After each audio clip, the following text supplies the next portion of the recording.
Lindy Harding, a woman from Ledbury, England, survived falling 8,500 feet straight to the ground in a skydiving accident. When she pulled her parachute cord, it failed to open. But when the reserve canopy opened, so too did the main parachute. With both parachutes twisting above her in the wind, she hurtled through the air for 40 seconds at speeds of about 70 miles per hour before crashing to the ground. Amazingly, Lindy only sustained 2 fractured ribs, a punctured lung, a broken nose, and a chipped tooth. She remembers the doctors looking at her in disbelief. In 2008, 7 years after the accident, Lindy was able to muster enough confidence to make another jump. In 2003, construction worker Ron Hunt fell face first onto an 18-inch auger drill bit. Ron was working on top of a ladder, drilling something overhead. Moments later, the ladder started to wobble. Following safety procedures, he tossed the drill down when he realized he was falling. As he plummeted toward the ground, he landed right on top of the drill that just happened to be sitting in an upright position. The auger bit went straight through his skull. Doctors say that the drill penetrated his eye socket and pushed his brain to the side rather than through it. They decided to just unscrew the drill bit from his head instead of surgically removing it. Ron's friends call him Miracle Man.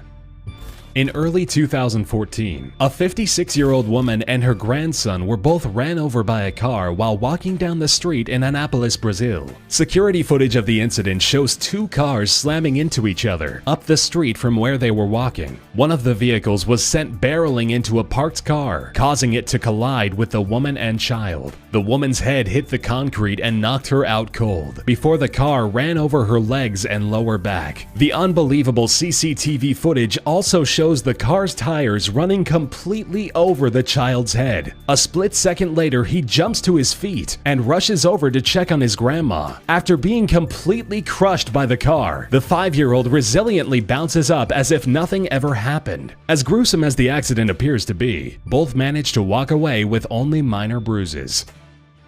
Young lady Alexis Goggins is known as a hero in her hometown and around the world. In 2007, when she was only 7 years old, she jumped in front of a hail of bullets in order to save her mother from death. Alexis and her mom, Selitha, were kidnapped by her ex-boyfriend, who forced them into a car and began driving to a secluded area. When Selitha tried to get out of the car for help, he cocked his gun. Alexis screamed, "Don't hurt my mom," as she jumped in front of her mother to try to shield her from gunfire.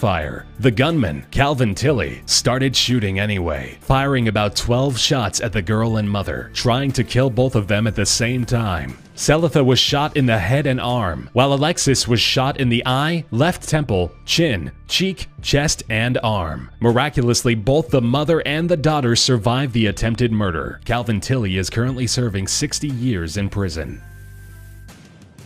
South African soccer player Rui Mahumutsa survived an accident that probably should have taken his life. Mahumutsa, who plays for Johannesburg's Orlando Pirates, was out driving when his car slipped on a wet patch of road. This caused him to lose control of his vehicle as he crashed into a guardrail on the side of the road. Like a shish kebab, the guardrail pierced the rear of his car and penetrated through the entire vehicle, exiting through the windscreen. Shocking photos taken of the scene show his white BMW 3 Series completely impaled. Many say that it is a miracle that he walked away from the accident with only minor injuries.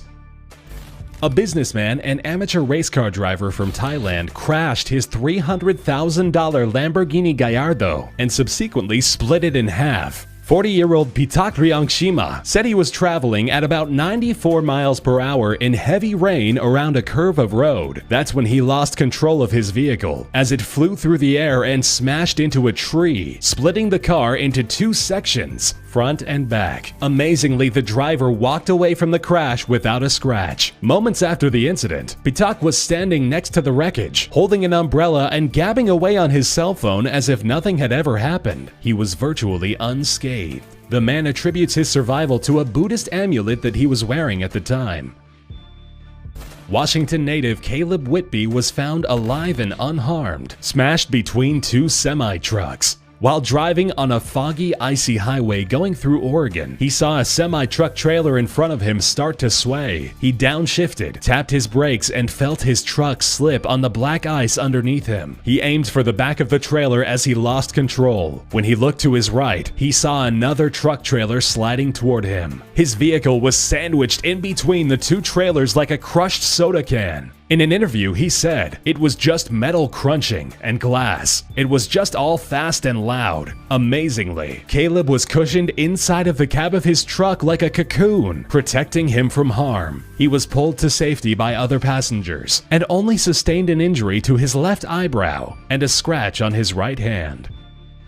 Many people believe that Ahad Israfil had a guardian angel watching over him back in 1987. Ahad sustained a gunshot to the head that blew off a massive portion of his brain. When he was 14, Ahad was working at a local convenience store in his hometown of Dayton, Ohio. His employer accidentally dropped a gun and shot the top of Ahad's skull, blowing off most of his right hemisphere. He started convulsing on the floor from blood loss and shock. Paramedics rushed him to a nearby hospital, and after a 5-hour operation, he awoke and even tried to speak. His own mother described his head looking like a deflated basketball. Years later, a plastic surgeon constructed a hard silicone implant and filled the cavity of his cranium. The surgeon pulled the skin over it to give him a somewhat normal-looking head. The now 42-year-old man with only half a brain went on to graduate with honors from his local university.